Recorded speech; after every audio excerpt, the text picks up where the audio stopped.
حالانکہ اصل کے اعتبار سے یقیناً وہ گورنمنٹ سرونٹ ہی ہے، لیکن گورنمنٹ سرونٹ ہونے کے بعد میں گورنمنٹ خود ان کو سرونٹ کہنے کے لیے تیار نہیں بلکہ توہین سمجھتی ہے۔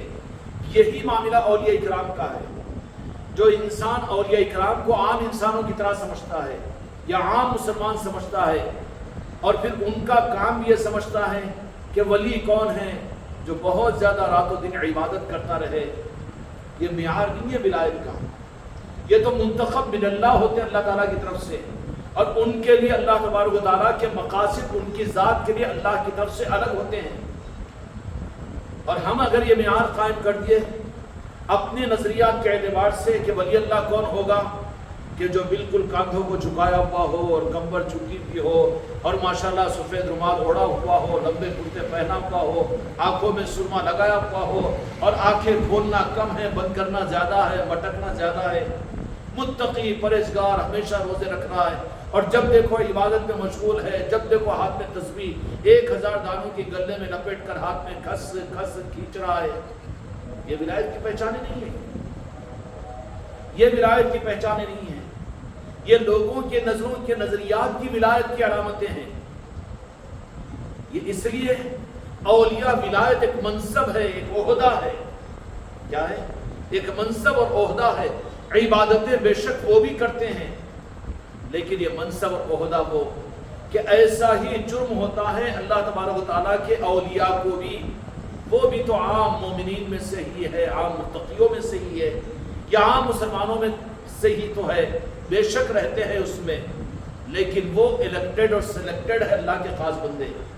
جیسے میں نے مثال دی کہ سرونٹ اور ملازم تو حکومت کا چپراسی بھی ہوتا ہے، اور سرونٹ اور ملازمت گریڈ کے اعتبار سے ہونے کے اعتبار سے سرونٹ تو IPS آفیسر، کلکٹر بھی، SP بھی ہوتا ہے، لیکن کیا وجہ ہے کہ چپراسی کو سرونٹ کہو تو اس کو حق ہے کہ ٹھیک ہے سرونٹ ہی ہے، تو حکومت اس کے اوپر کوئی گرفت نہیں کرے گی، لیکن کوئی حماقت کر کر اگر یہ کہہ دے، کلکٹر کو جا کر IPS آفیسر کو، بڑے عہدیدار کو کہہ دے کہ تم بھی تو نوکری ہے نا، توہین مانی جائے گی، حکومت کا دفعہ اس کے اوپر لاگو ہوگا، بے عزتی قرار دی جائے گی۔ ایسے ہی اولیاء کے معاملات کے اندر میں کبھی غلطی اپنی زبان اور عقیدے سے ہمیں نہیں کرنا چاہیے کہ اولیاء بھی تو عام ہماری طرح سے ہے، نعوذ باللہ۔ نہیں، اللہ نے ان کا گریڈ اور وہ بھی اولیاء خود اپنی ذاتوں سے نہیں بنتے یا ان کے مریدین ان کو نہیں بناتے۔ یہ غلط فہمی ہو جاتی ہے لوگوں کو، یا لوگوں کے کہنے سے وہ ولی نہیں بنتے، بلکہ ولی جو ہوتا ہے اللہ تبارک و تعالیٰ عرش الہی پر ان کا انتخاب کرتا ہے۔ جیسے IPS اور IS آفیسر، ان کا ایک الگ ایگزام اور ان کا ایک الگ گریڈ، ان کے الگ پرچے اور ان کی ذمہ داریاں الگ، ان کا گریڈ الگ، حتیٰ کہ ان IPS آفیسروں کو عام لوگوں کے ساتھ میں بیٹھنا بھی عیب کی چیز سمجھی جاتی ہے، عام جگہ ان کو نہیں بلایا جا سکتا اور عام تقریبات میں آنا ان کے لیے ممنوع رہتا ہے، کیونکہ ان کی کوالٹی ہے۔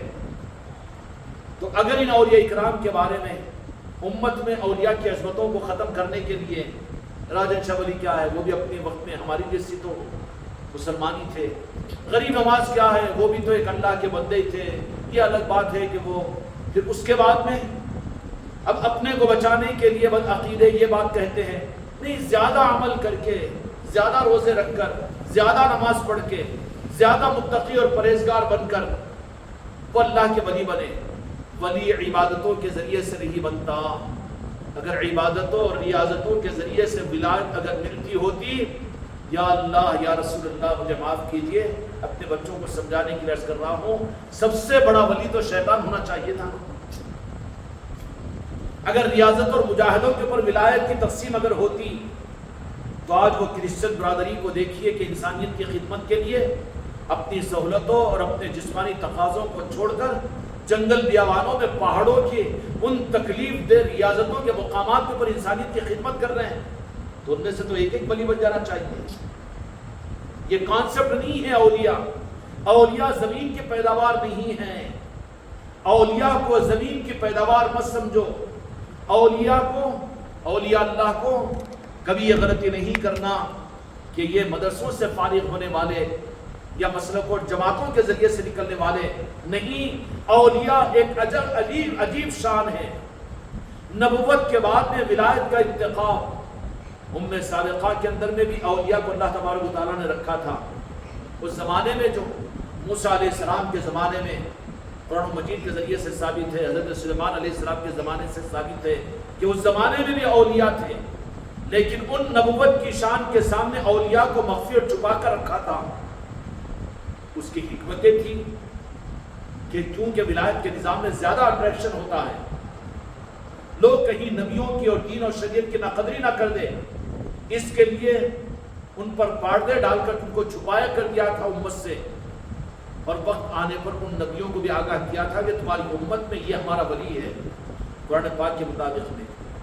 تو جن اولیاء کی عظمتوں کو قرآن نے اور نبیوں نے اس طرح سے ظاہر کیا ہو, یہ کتنی بڑی بدعقیدگی کی بات ہے کہ زمانے میں اولیاء کی عظمتوں کو ختم کرنے کے لیے فتنہ امت میں چل رہا ہے.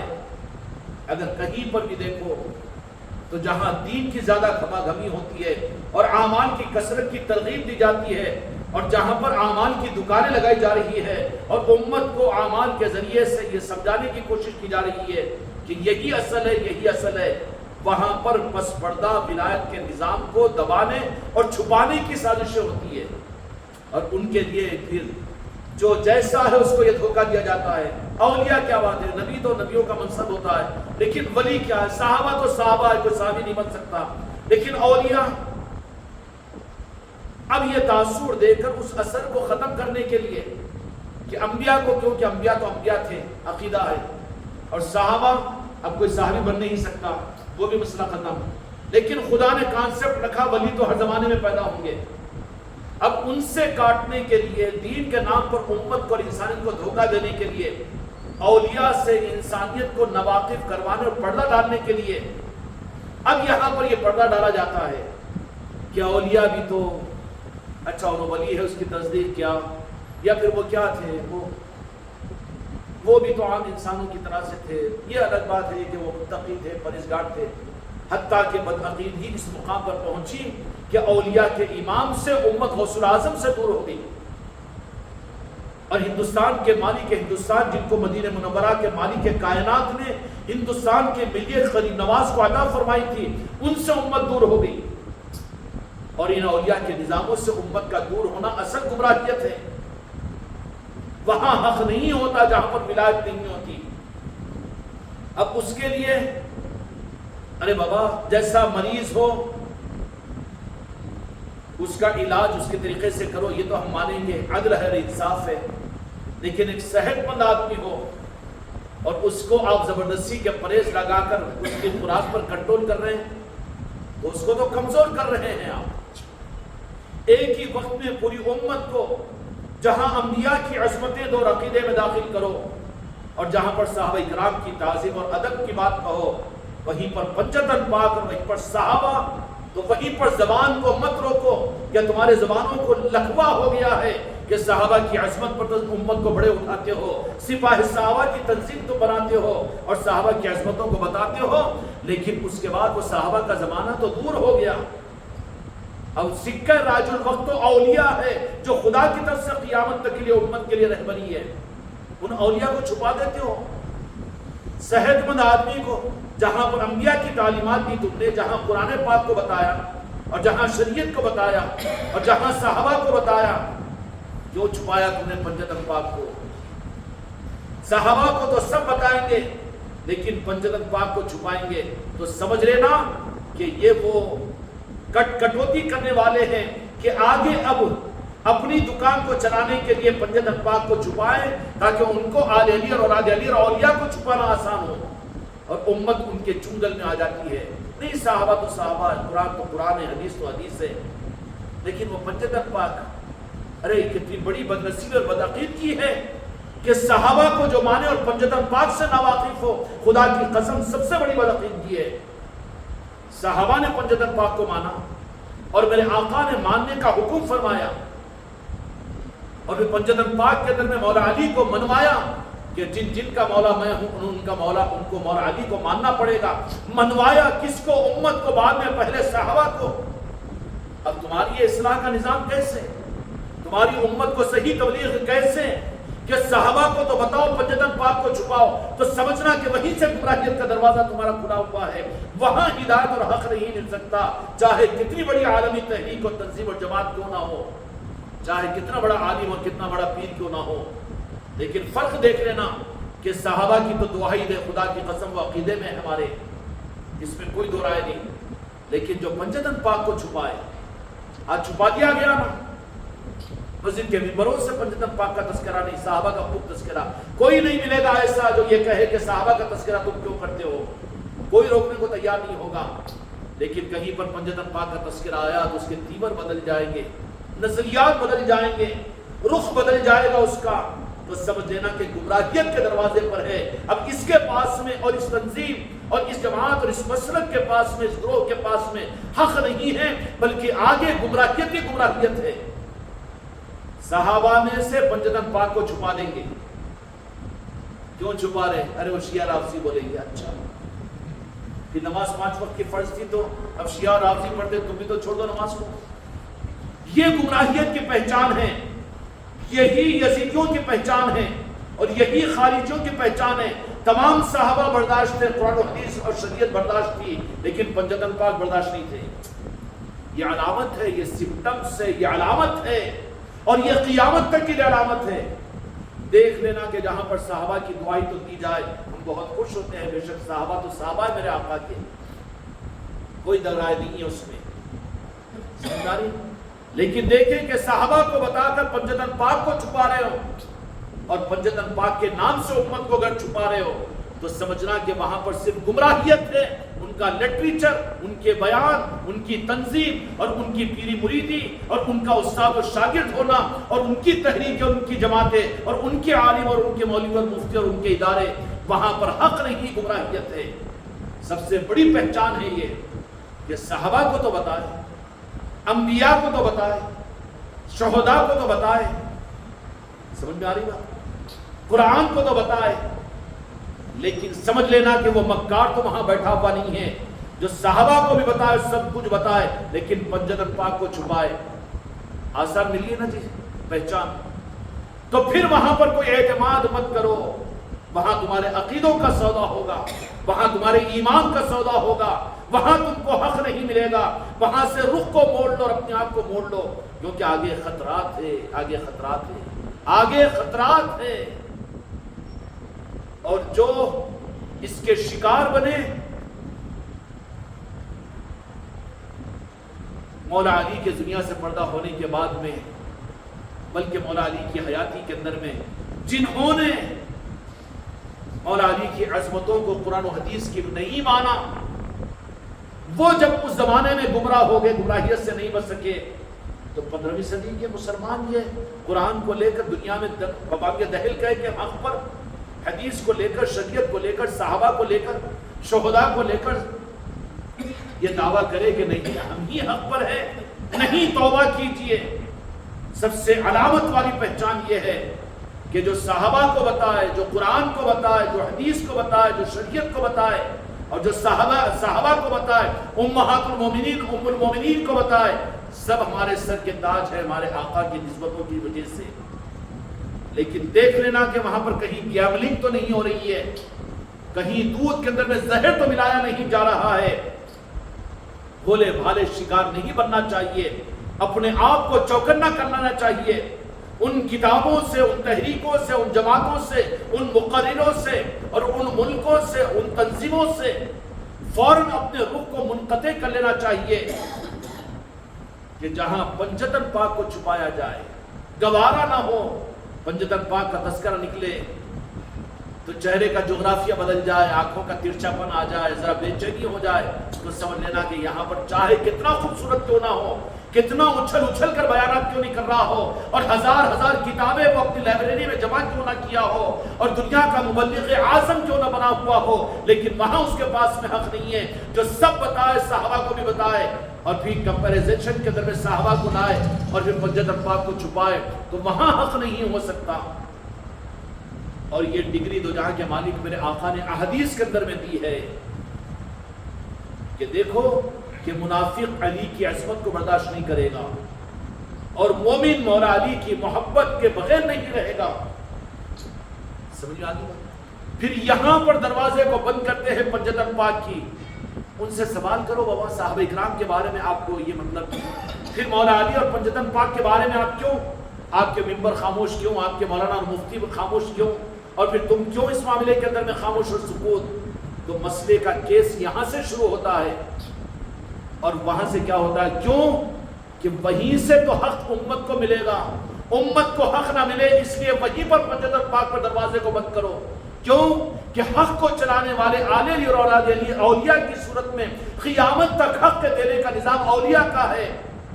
اب اس دروازے کو بند کر دو پنجتن پاک کو اور آل علی اور اولاد علی کو، تو پھر آگے کے تمام اولیاء کرام کی بے ادبی اور گستاخیاں یہ امت کر کے ان سے کٹے گی، اور یہ دین کے نام کی دکانوں پر جا کر سودا خریدے گی، گمراہیت کا دین کے نام پر بے دینی کا اور بدعقیدگی کا، اور اولیاء سے امت کٹتی چلی جائے گی. اگر پنجتن پاک کی عظمت اور محبت امت کو اگر حق کی صورت میں دے دو جو میرے مصطفیٰ نے اپنی حیات ظاہرہ میں غدیر قم کے موقع پر امت اور صحابہ اکرام کو عطا فرمائی تھی، اگر وہ مل جائے گی تو آل علی کی محبت بھی مل جائے گی، اہل بیت کی محبت بھی مل جائے گی، اور پھر انہی کے ذریعے سے ان کی آل میں غوث العظم کی محبت بھی ملے گی، غریب نواز کی محبت ملے گی، اور پھر دنیا کے تمام اولیاء کی محبت یہ وہ اپنے لیے تو اپنی سعادت کی چیز سمجھیں گے. پھر یہ وجہ کیا ہوگا؟ پھر ان کی مسجدوں کی مصروفیتیں، ان کی مجلسیں، ان کی محفلیں اولیاء کے نسبتوں پر ہوا کرے گی، ان کے مدرسوں میں، ان کی خانقاہوں میں اولیاء کے نسبتوں کی محفلوں کی ترویج ہوگی، ان کے لٹریچر میں اور ان کی تقریروں میں اور ان کے نظاموں کے اندر، ان کے گھروں کے اوپر اولیاء اکرام کی نسبتوں کی. تو پھر ان اولیاء اکرام کے تذکروں کے محفلوں میں اور اولیاء اکرام کی تعلیمات کی روشنی میں خدا کی قسم نسل جو تیار ہوگی تو کیسی تیار ہوگی. اور جو اولیاء اکرام کی تعلیمات کے درمیان میں جن نسلوں نے پروان چڑھا دنیا میں، تاریخ کے صفحات کو اٹھا کر دیکھ لیجئے اور الٹ کر دیکھ لیجئے، تاریخ تبری کو دیکھ لیجئے، تاریخ دعوت و عزیمت کو دیکھ لیجئے، اور تاریخ ابن بطوطہ کو اٹھا کر دیکھ لیجئے لائبریریوں کے اندر میں، تو پتہ چلے گا کہ جن نسلوں کی تربیتیں اولیاء کی تعلیمات کی روشنی میں ہوئی، اولیاء کے تذکروں کے درمیان میں ہوئی، پنجتن پاک کے تذکروں کے درمیان میں، جن کے گھروں میں پنجتن پاک کے نسبتوں کی محفلیں ہوتی تھی، جن کی خانقاہوں کے درمیان اولیاء کے نسبتوں کی محفلیں ہوتی تھی، جن کی مسجدوں کے درمیان اولیاء کے تذکروں کا رواج تھا، ان نسلوں کی تعمیر کا عالم یہ تھا کہ کبھی صلاح الدین ایوبی اس امت کو ملے ہیں، اور پھر کتنے دنیا کے اندر میں سے سپاہی دنیا کے اندر میں کہ جن کے ہاتھوں پر خدا پاک نے اولیاء جو بنتے ہیں وہ اولیاء کی تعلیمات کے ماحول میں بنتے ہیں. اب دشمنوں نے دیکھا یہود و نصارہ نے کہ امت میں سے دین تو دے دو، دین نام کا ہو لیکن کوالٹی بے دینی کی ہو، بدعقیدگی کی ہو، تو اس کے لیے انہوں نے امت کو صحابہ تک تو لا کر رکھا، روکا، لیکن پنجتن پاک سے کاٹ کر وہاں دروازہ بند کر دیا. وہاں فوراً کھٹک جاتا ہے ارے پنجتن پاک کیوں کہتے ہیں یہ، کیا شیعہ اور رافضی تو نہیں ہے؟ اب وہ دروازہ بند کروانے کی سازش تھی. وہ دروازہ جب بند کیوں ہوا؟ صرف پنجتن پاک کا دروازہ ان دشمنوں نے بند نہیں کیا. جب یہ دروازہ بند ہوا تو پھر کلمہ پڑھنے والوں میں یزیدی پیدا ہوئے، وہابی پیدا ہوئے، نجدی پیدا ہوئے، گستاخ پیدا ہوئے، اور دین کو کیا کہوں کہ کعبۃ اللہ کے پردہ کے جلانے والے مسلمان پیدا ہوئے، مسجد نبوی کے اندر میں اونٹوں کے باندھنے والے پیدا ہوئے. یہ کیوں؟ صرف پنجتن پاک کی گستاخی کے اوپر انہوں نے اپنے آپ کو لایا. اور وہی نہیں ہوا، جنت البقیع کو بلڈوزروں کو چلا کر وہاں کے آستانوں کو ملیا میٹ نعوذ باللہ کرنے والے، ارے کیا ملیا میٹ ہوتا ہے؟ تمہارے باپ دادا ملیا میٹ ہو جائیں گے. وہ تو گلشن اور وہ چراغ ہیں، چراغ جلے ہیں، قیامت تک چلتے رہیں گے. اللہ نے ان چراغوں کی روشنی سے دنیا کو منور کرنے کے لیے چراغ جلایا. کیا جنت البقیع کی عظمتیں آج تم نے وہاں کے مزارات کو بلڈوزر لگا کر وہاں پر مسمار کیا؟ ابھی 4-5 دن پہلے مسجد وہ جنت البقیع کے آستانوں کا سارے بلڈوزروں کو ختم کرنے کا ظالموں کی طرف سے جشن بھی منایا گیا. بعض لوگوں نے یاد بھی کیا اس کو جو ان کی سالانہ تقریب تھی. وہ کیا تم نے مسجد نبوی کے اندر میں اہل بیت اور آل رسول کے ان آستانوں اور مزاراتوں کو ظاہری اعتبار سے زمین سے اس کے نشانوں کو مٹایا۔ حقیقت کی دنیا میں دیکھو تو آج بھی ہر مومن، ہر مسلمان، ہر انسان کے دل میں جنت البقیع کے ان آستانوں کی عظمت اور محبتیں اور بڑی ہیں۔ یہ زمین کے عقبے اور قبوں سے ان کی عظمت اور محبتیں نہیں ہیں، اس سے زیادہ آج بھی علی علی کہنے والے، اور آج بھی حسین حسین کہنے والے، حسن حسن کہنے والے، سیدہ کائنات کہنے والے، دنیا میں تم نے اپنے اختیار سے آستانوں کو مٹایا ہے جنت البقیع سے، لیکن خدا نے ان آستانوں کی عظمتوں کو انسانیتوں کے دلوں میں پیدا کر دیا ہے۔ یہ خدا کا نظام ہے۔ اور پنجتن پاک کی محبت اللہ اپنے سچے بندوں کو عطا کرتا ہے، جھوٹوں اور مکاروں کو نہیں دیتا، دین کو بیچنے والوں کو نہیں دیتا، برباد عقیدے والوں کو نہیں دیتا، اور گندے دلوں اور گندو بد عقیدے والوں کو نہیں دیتا۔ پنجتن پاک کی محبت ارے کائنات کی اصل ہے۔ پنجتن پاک کائنات بنی ہے میرے مصطفیٰ اور پنجتن پاک کے لیے۔ حضرت نوح علیہ السلام کون ہے؟ آدم ثانی جن کو کہا جاتا ہے نا، جن کی کشتی کو روکا گیا تھا جودی پہاڑ کے اوپر، اور جن کے ایک بیٹے سام اور دھرم جن کا نام تھا، ہمارے ہندوستان کے اندر میں جو برادران وطن سناتن دھرم کے لوگ ہیں، وہ حضرت نوح علیہ السلام کی وہ اولاد جو سام ہے، انہی کی اولاد اور انہی کے پیروکار ہیں۔ اور یہاں کے ویدوں کے اندر میں حضرت نوح علیہ السلام کی تعلیمات ہے اس میں، اور انہی ویدوں کے اندر میں حضرت نوح علیہ السلام کی تعلیمات اور ان کی اولاد کی تعلیمات حق ہونے کی وجہ سے اس میں تذکرہ ویدوں کے اندر میں نبی آخر الزمان حضرت محمد مصطفیٰ صلی اللہ علیہ وسلم کی تشریف آوری کا، اور پنجتن پاک کا، سید کائنات کا، امام حسن اور امام حسین کے سارے حالات کو ویدوں کے اندر میں نقل کیا گیا ہے۔ کیوں کہ آدم ثانی جو انسانیت کا سلسلہ شروع ہوا، اور وہ ہندوستان سے جودی پہاڑ کے ذریعے سے جب شروع ہوا یہ انسانیت کا نظام، تو پھر جس مذہب کو جس قوم نے قبول کیا ہے، انہی کی نسل جو آدم علیہ السلام کی آگے چلی ہے، وہ ان میں ماننے والوں کے اندر میں ہمارے اس ملک کے سناتن دھرم کے برہمن طبقہ، اور پھر یہاں کے وہ ہندو اصل میں اس ویدوں کے اس مسلک پر، اور اس ویدوں کے اگر ان عقائد کے اوپر ہے تو وہ سچے لوگ ہیں، ان کے عقائد سچے ہیں۔ وہاں پر ویدوں ہی کے اندر میں وہ تعلیمات ہے حضرت نوح علیہ السلام کی، کہ جہاں پر مورتی پوجا کی ممانعت بھی ہے، اکتائی کی تعلیم ہے، اور اس میں دو جہاں کے مالک میرے آقا کے متعلق فرما دیا، اور اعلان فرمایا۔ سام وید کے اندر میں ایک اشلوک ہے، اس کے اندر میں کہا گیا کہ کال کی اوتار آنے والا ہے، اور وہ کال کی اوتار ہی کے اندر کائنات بنائی گئی ہے۔ قل هو اللہ احد کا سارا ترجمہ ویدوں کے اندر میں، اشلوکوں کے اندر میں موجود ہے، اور پھر فتح مکہ کا تذکرہ اس کے اندر میں موجود ہے، ہجرت کا تذکرہ موجود ہے ویدوں کے اندر میں۔ یہ سچی تعلیمات ہے جو نوح علیہ السلام کے ذریعے سے ان ویدوں کے اندر میں آئی ہے۔ اب اس سچی تعلیمات کا بھی انکار کرنے والا سچا آدمی کیسے ہو سکتا ہے؟ سچی تعلیمات کو اختیار کر کے سچائی کے راستے پر آگے بڑھ، کیوں کہ ڈوبتے ہوئے کو اگر تنکے کا سہارا مل جائے تو دن کا سمجھ کر چھوڑ مت دے، وہی تنکا تجھے ڈوبنے سے بچا لے گا۔ جو حق کی تعلیمات ہے تورات اور انجیل اور زبور اور ویدوں کے اندر میں، ان حقائق کی تعلیمات کے بعد میں اس تنکے کو پکڑ کر حق کو حاصل کرنے کی کوشش کی جائے گی، تو پھر پیدا کرنے والا ایشور تمہیں محروم نہیں کرے گا۔ لیکن معاملہ یہ ہوتا ہے کہ وہ سچ ہے کہ غلط ہے۔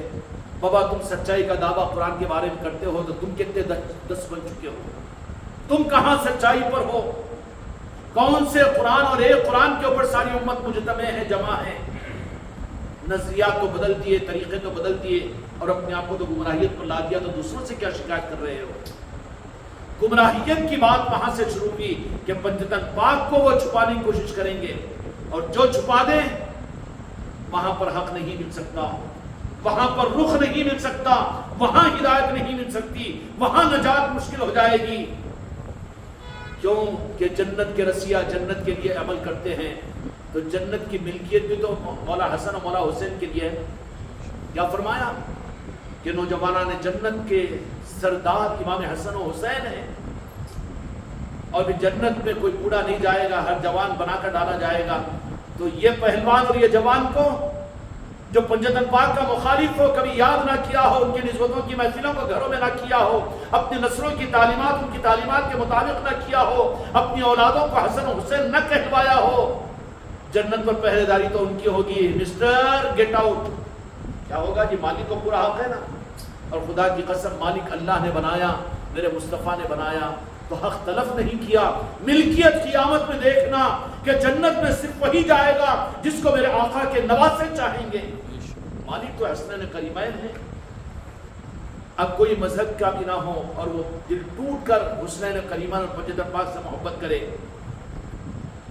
حسنین کریمین کہہ دے کہ ہمارا چاہنے والا تھا، حسین کہنے والا، حسن کہنے والا، اور وہ کہہ دے کہ نانا جان یہ میرا چاہنے والا، اور میرے مصطفیٰ کہہ دے کہ یا رب یہ میرے حسین کا چاہنے والا۔ تو نے تو وعدہ کیا، اور تو نے تو میرے ساتھ میں وعدہ کیا تھا کس بات کا؟ کہ میں اپنے نوازوں سے محبت کرتا ہوں، یا اللہ جو ان سے محبت کر تو بھی ان سے محبت کر۔ تو اللہ نے کہا تھا کہ جو تمہارے نوازوں سے محبت کرے تمہاری محبت کی وجہ سے، اور جو تم سے محبت کرے نوازوں کی وجہ سے، تو میں بھی اس سے محبت کروں گا۔ تو پھر وہ جو برادر نے وطن حسن و حسین کو اور پنجتن پاک کو مانتے ہیں، وہ تو جائے جنت میں، کیونکہ مالک ان کو جنت میں داخل کریں گے، اور جو ان سے منہ پر اٹھا کر زندگی گزارے، ہو سکتا ہے کہ روح کو موڑ کر جہنم میں نہ پہنچا دے۔ اب کیا کرو گے وہاں پر؟ چارے کار نہیں ہے حق کا کہ پنجتن پاک ہمارے عقیدے میں داخل ہو۔ پنجتن پاک کا دروازہ انہوں نے کیوں بند کیا؟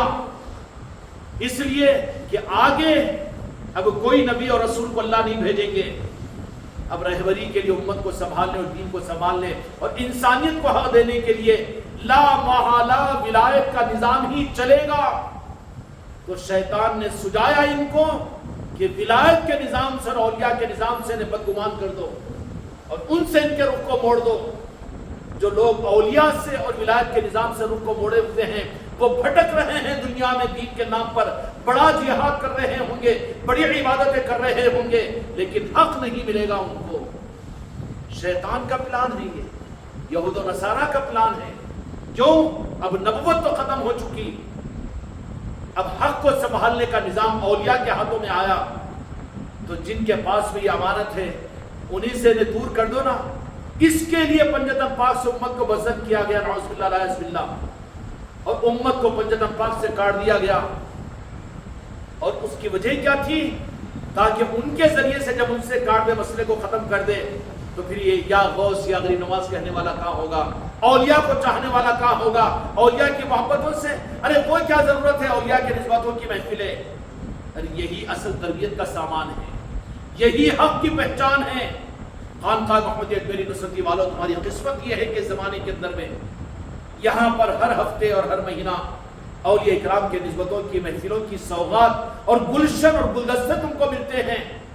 کل کو انشاءاللہ یہاں پر ہمارے آقا جی سلطان الہند کے پیر و مرشد خواجہ عثمان ہروری رحمۃ اللہ علیہ کے نسبت کی محفل کل مغرب کی نماز کے بعد میں یہاں پر ہوگی، اپنے دوست احباب کے ساتھ، اپنی مسورات کے ساتھ میں مغرب سے پہلے یہاں پر پہنچو۔ مغرب کی نماز کے بعد میں قرآن خوانی ہوگی، اس کے بعد محفل کا انعقاد ہوگا۔ یہ کیا کھانے پینے کا نظام ہے؟ ارے یہ تو حق کے دسترخوان ہے، اور یہ تو تمہاری اولادوں تمہاری نسلوں کی تربیت کا سامان ہے۔ کیوں؟ کہ امت کے جن لوگوں کی تربیت پنجتن پاک کی نسبتوں کے ساتھ میں، ان کی محفلوں کے ساتھ میں، اور ان کی محبتوں کے ساتھ میں، اور پھر آل علی اور اولاد علی میں غوث و خواجہ کی تعلیمات اور ان کی یادوں کے ماحولوں میں، جن گھروں میں یہ تربیت کا نظام چلا، امت میں پھر صادر پاک جیسے پیدا ہوئے، تاج الاولیاء جیسے پیدا ہوئے، غریب نواز جیسے پیدا ہوئے، اور راجن شاہ ولی جیسے پیدا ہوئے۔ اور جہاں پنجتن پاک سے کاٹ کر دوسری چیزوں کو تو گوارا کیا گیا، لیکن امت کو جب پنجتن پاک سے کاٹ دیا گیا، تو پھر ان گھروں میں، ان حکومتوں میں، اور ان مسلمانوں کے اداروں میں، ان کی حکومتوں میں یزیدی جیسے پیدا ہوئے ہیں، جو کعبے کے پردے کو جلانے والے اور مدینے کے ساتھ گستاخی کرنے والے اور مدینے کی اینٹ سے اینٹ بجانے کے اعلان کرنے والے۔ کیا تم اور ہم بھی اپنی نسلوں کو ایسے باغی دین بنانا چاہتے ہو؟ نہیں چاہتے ہو تو ان نظاموں کی قدر کرو، اور ان نظاموں کے اندر میں جوڑو اور خاندانوں کو جوڑو اور اپنے نسلوں کی تربیت ان سے کرو۔ کتابیں اس سال کی ایجاد ہے، اس صدی کی ایجاد ہے، یا پھر ہوگی ان کی تاریخ اپنی جگہ۔ تعلیمات اور بیانات اور تقریریں، علماء اور مدارس کا نظام قابل قدر ہے، اس کا انکار نہیں کرتے، لیکن خدا کی قسم اصل تربیت تو پنجتن پاک کی محبت اور میرے آقا کا عشق ہے۔ میرے آقا نے ترمذی شریف کی حدیث کی روایت کے مطابق میں اپنی نسلوں کی تربیت میری محبت سے، میرے اہل بیت کی محبت سے، قرآن کے ذریعے سے کرو۔ یہ 3 بنیادیں میرے آقا نے متعین فرمائی۔ ان کو چھوڑ کر اس کا نتیجہ کیا نکلا کہ خود اسلام کی دعویٰ کرنے والی مسلمان حکومتیں، بلکہ سعودیہ کی گورنمنٹ نے عظمتوں کے نظاموں کو ختم کرنے کے لیے کوئی امریکن نہیں آیا، کوئی آسٹریلین نہیں آیا، اور کوئی ہندوستان کا کوئی برادر وطن نہیں گیا، بلکہ جنت البقیع کے آستانوں کے اوپر بلڈوزر چلانے والی سعودیہ حکومت مجرم بنی ہے۔ کہاں تم دوسروں کو دوش دیتے ہو اور دوسروں کے اسلام کا مخالف کہتے ہو؟ دنیا میں کوئی انسان اسلام کا مخالف نہیں ہے، ہاں مسلمانوں کا مخالف ہو سکتا ہے، اور ان کا قصور یہ ہے کہ یہ مسلمان اصلی اسلام کو اختیار کرنے کے لیے ان راستوں کو نہیں ڈھونڈا۔ تم نے کیا وہ کام جو دوسرے نہیں کر سکتے، ہوا کہ نہیں ہوا؟ جا کے جنت البقیع کے اندر میں کس نے بلڈوزر چلائے؟ دوش دیتے ہو، برا کام برا ہے، چاہے اپنے کرو کہ دوسرے کرو۔ کیوں مسجدوں کو ویران کرتے ہو، مسجدوں کو بلڈوزر لگاتے ہو، اور کیوں آباد گھروں کو ویران کرتے ہو، اور کیوں انسانوں کو دکھ اور ہم اس کی تائید بالکل نہیں کرتے؟ تمہارا کیا بھلا ہے اس کے اندر میں؟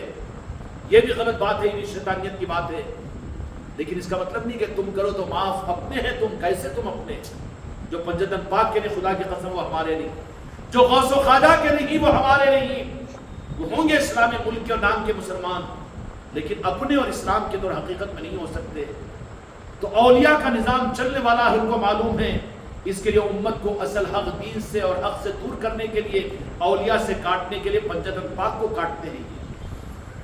اللہ تعالیٰ پھر سے پنجتن پاک کی محبتیں ہم اور آپ کو عطا فرمائیں، یہ عظمتیں عطا فرمائیں، اور ان کے ناموں پر قربان ہونے کا جذبہ ہمیں عطا فرمائیں، اور ان کے دروں کی خیرات اولیاء کی صورت میں اپنی مسجدوں، اپنی خانقاہوں کے اندر میں، ہمارے ممبروں پر گھر گھر ان اولیاء کی عظمتوں کے نظامیں اور ان کی مجلسوں کے رونقوں کو پھر سے امت کو ہم کو آپ کو عطا فرمائیں۔